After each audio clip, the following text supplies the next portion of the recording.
Act 3. The Betrayal. For a time, maybe an eternity, maybe a microsecond, time didn't really work yet. The 13 created in harmony. Each ray contributed its element. Air shaped atmospheres. Water filled oceans. Earth built continents. Fire lit stars. Together they painted worlds across the void, like artists sharing a canvas.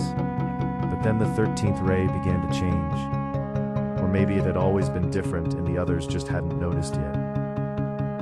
While 12 rays built outward, creating more, expanding further, the 13th looked at everything they'd made and asked a question none of the others expected. Even though the 13 created all things, only one of them wanted to be king. The 13th ray didn't just question creation.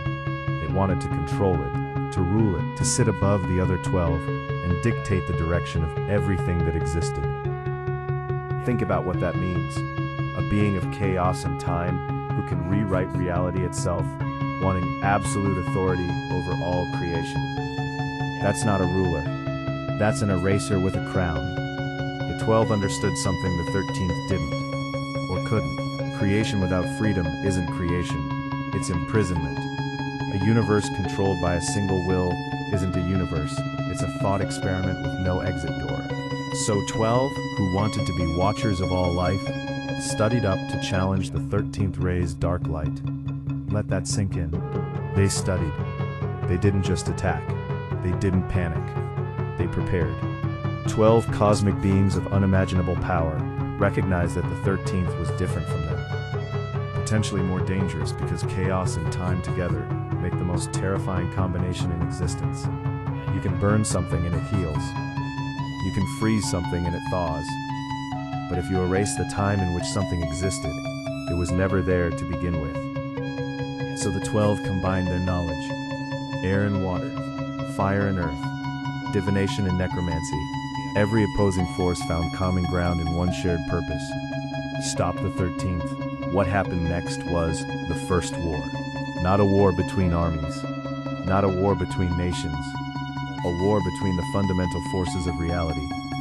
Imagine firefighting time. Imagine water trying to drown chaos. Imagine Earth trying to contain something that exists in every moment simultaneously. Worlds shattered, stars died, entire timelines were erased and rewritten during the battle. The 12 attacked together, and the 13th fought back with everything it had. And chaos is a terrifying thing to fight because it doesn't follow rules. You plan a strategy, and chaos changes the rules. You build a wall, and chaos decides walls were never invented. You strike with all your power, and chaos rewinds time to before you ever raised your hand. But here's the thing about chaos. It has one weakness. It cannot create order. It can only unmake it. And 12 focused wills building order faster than one chaotic force can destroy it. That is a battle chaos cannot win forever. Thank you for watching Act 3, The Betrayal. Next is Act 4, The Imprisonment, after the Battle of the Rays.